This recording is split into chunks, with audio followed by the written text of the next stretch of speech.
Well, Bob, here we are. Final episode of season 1 of the Peopleverse podcast and YouTube show. So this is pretty exciting. I mean, I think we've kind of lived up to what I was hoping this show would be for the first year. What are your general thoughts about that?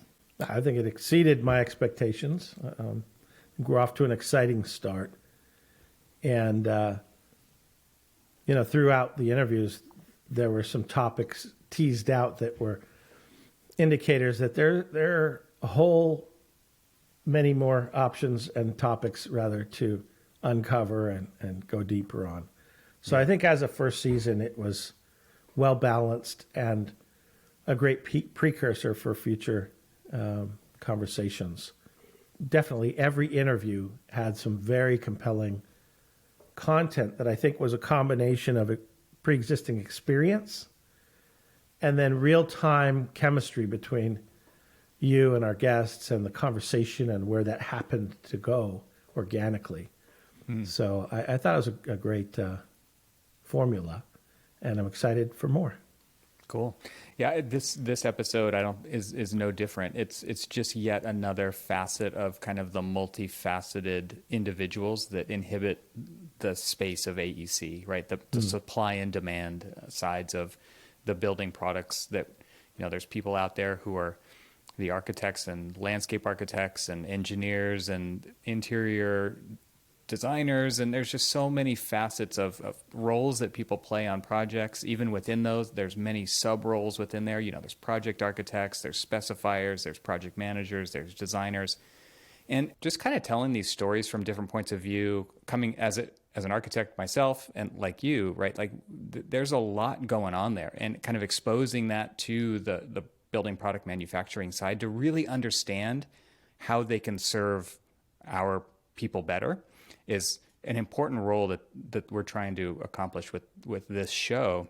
The same thing goes on the product manufacturing side, right? There's so many different roles. There's so many different things that are going on out there with product knowledge, wisdom, data, information, the information that needs to hit at just the right place at just the right time, and specifications and all of these things. Man, it's a nuanced thing that we're talking about here, and it's complicated. And so this interview with Ian Merker, who's an architect at Canon Design, is no different. I mean, and he really gets into the idea of what are the different layers of an architect. And at the AIA show that we were at, it's 2 furious days of expo floor and way more. And this episode kind of gives a peek, and I think it'll be really interesting for sales reps and building product manufacturers who deal with architects and design professionals on the daily to really understand like how big that show actually is and what else is going on that they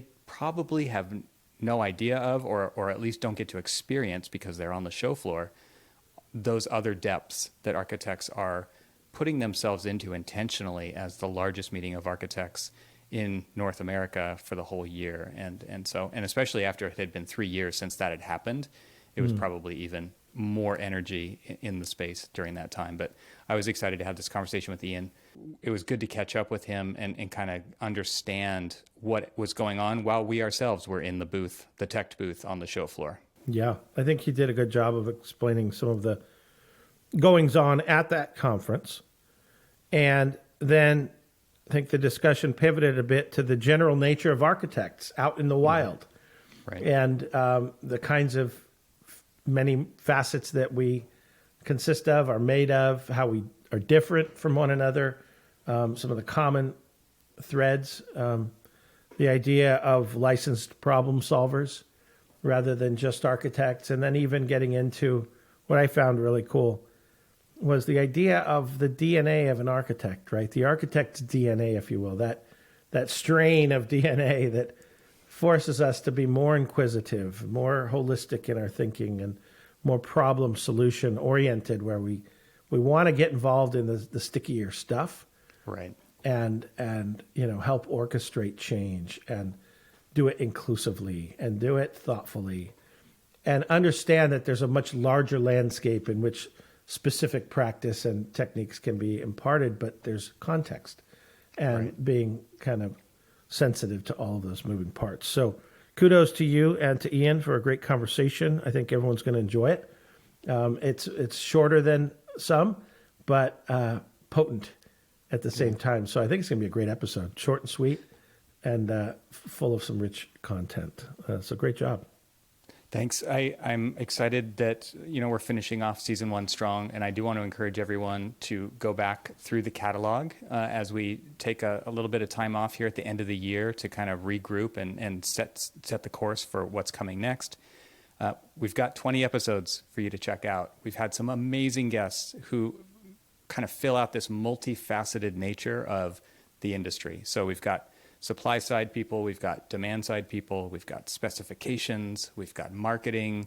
There's so many things that are happening in architecture, and we really kind of want to paint with broad brushstrokes here early on in season 1, just to make sure that we're covering those bases, telling those stories, representing people for all the right reasons in the different roles that they serve in the building industry. And I'm really looking forward to sharing this episode with Ian Merker.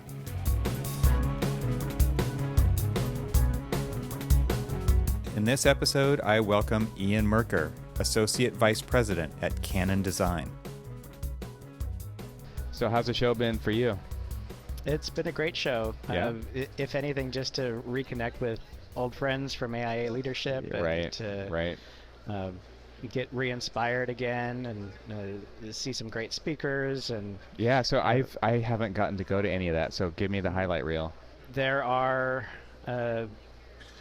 architects that want to push forward an agenda that the AIA might not necessarily support. Okay. And this has become the venue to do that. Okay. So you've got the official statements of the organization, right? Yeah, that right. you might see in social media or the emails, Right. etc. But then you're putting these award-winning architects up on the stage to talk about the future of cities, right? And then the conversation evolves into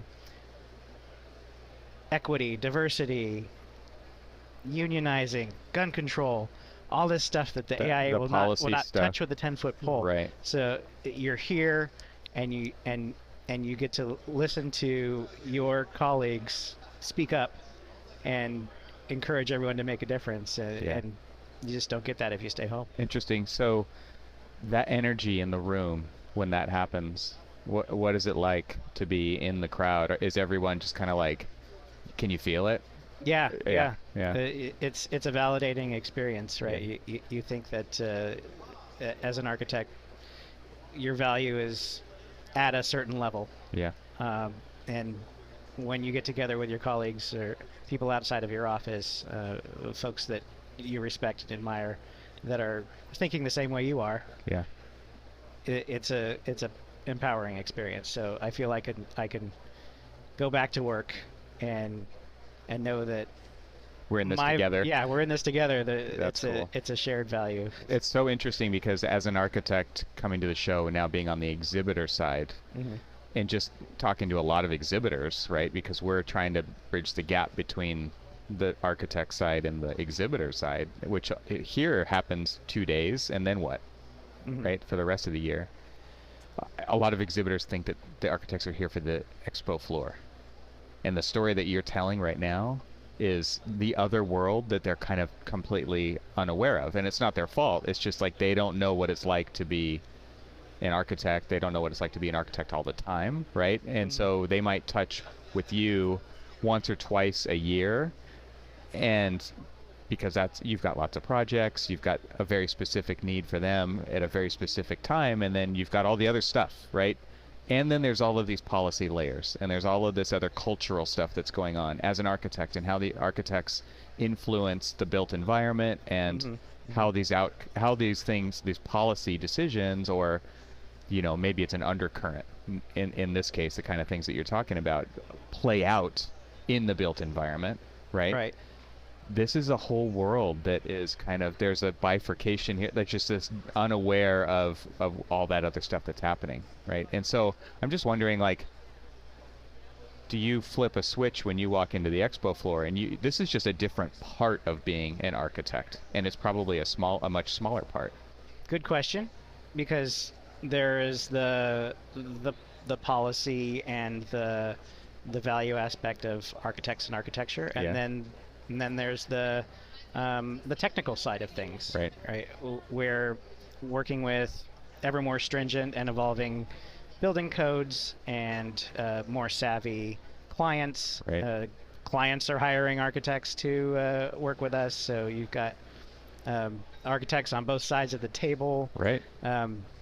Working on design build partnerships. You've got architects on 3 sides of the table It's now. so complicated sometimes. Yeah. There's a design director, there's a project manager, and then there's a project architect, which is the role that I typically take.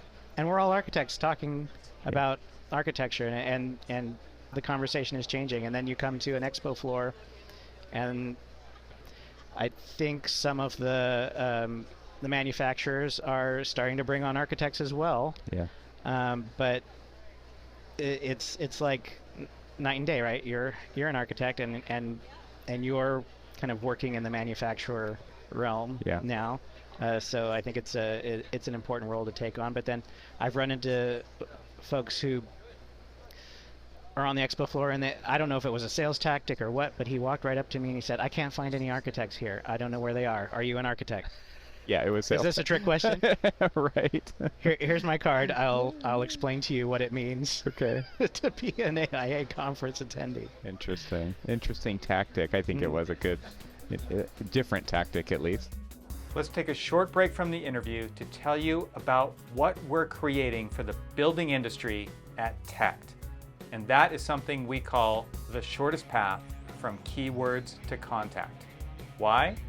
Because architects are either specifying the same products over and over again on projects, or spending countless hours searching what I call the black hole of Google, because it wasn't made for us, the building industry. And if you're thinking, this is probably just some other product directory, it's not. This is a platform where people find people. Tect provides design professionals with direct access to building product experts, the people behind the products.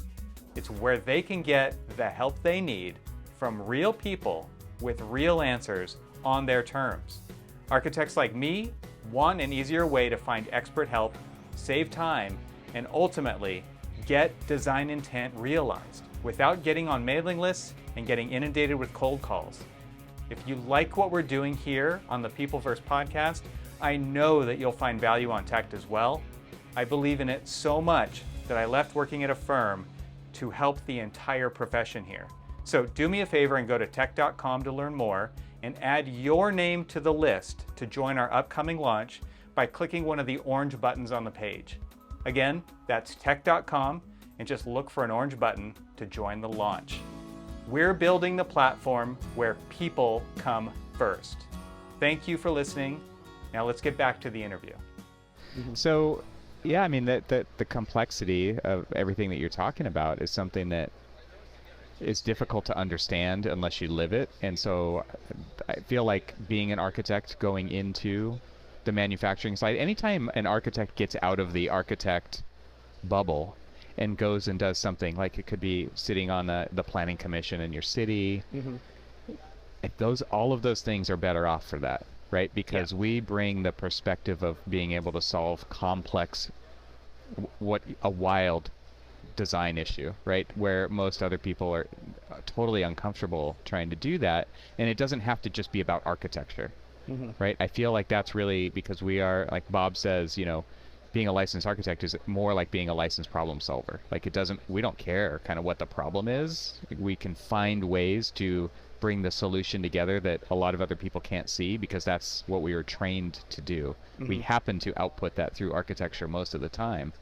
But if you're helping master planning, right, if you're helping people understand other people, there's so much psychology in architecture. There's so many layers that we can help with, and it doesn't kind of matter what the problem set or the people set is. If you have an architect there, it adds a really important kind of problem solving. Yeah, I agree with that. There's a thought process that we are either trained to do or innate in some people, right? In our it's in your DNA. Yeah, Yeah. it's the architect DNA, and Right. I spent many years on a historic preservation group that was appointed by my city's officials. Wasn't a planning commission type of role where you're approving or disapproving preservation projects, but it was kind of a support group Okay. for preservation. And before I got onto that You're like, yeah, that group, you're a member. there was not much architect presence, and suddenly we're branding ourselves. We got a logo, and we became the purveyors of the official city historic places plaque. That's awesome. And the city had Legitimizing it allocated all. funding to the group to provide grants to low income or underserved communities within the city to restore their historic properties and keep them from becoming dangerous buildings and condemned. Right. And this was all just happening under the radar, but Right. but the architect in me said, we need to brand this and we need to share this with the greater community, get the press releases out and have good ephemera materials so people know about it. We at some point had banners on the street celebrating the anniversary of the creation of preservation organizations in the city. That's amazing. And this just kind of shows another layer of depth that exists in the built environment and the people who care about it, right? Mhm. I think it's so interesting to see what certain, like historic preservation in particular, right? It's like, who's going to care about this stuff? A lot of times the focus is on the new, right? Here's the new products, the new innovations. And sometimes those can go back and help the old stuff. Oh yeah, absolutely. But at the same time, it's like you have to care for that stuff, and there's a level of craft to it that might even be lost nowadays. But yeah, this idea of just getting involved and volunteering to be a part of that, to foster that, to keep the level of the built environment or raise it up if it's falling down, and putting band-aids on it and all of these things. It just seems like there's so much depth there that you can't understand in an environment like this, because it's so focused, it's so short term. I get 30 seconds with somebody, I can't really understand what they're all about. And so that's kind of the idea behind Peopleverse and the show, is like to expose both sides to each other and tell the cool stories of the people behind the projects and the people behind the products. Like, we're all people, and by actually building relationships over time and trust, by doing that, we're going to have better outcomes for everybody. Yeah, it's a community. It's not Right. the other. Right. The architect is Them not on a pedestal. and us. Of them and us. Right. We're on projects that are for our friends and our neighbors. We using live these in those spaces. communities, right? Mhm. So we care about them. Yeah. Exactly. Yeah. Well, this has been a fantastic chat. So great to see you in person. Good to and see you, It's Evan. been fun. Yeah. Thanks for joining. Thank you. Hey, before you go, can you do one thing for me? Hit the like button. It really does help us in the YouTube universe. Watching all the way to the end is probably even more helpful, so thank you for that too. It all adds up and helps more people find the show. These are great ways for you to help spread the word and contribute to the Peopleverse. If you want to help the channel even more, please subscribe and use that red button right down there and turn on the notification bell so that you'll know exactly when the next episode comes out. It's completely free to do so. And finally, do you have something to add to this conversation? If you do, leave a comment. I read all of them. I can't wait to share the next conversation with you. So until then, see you soon.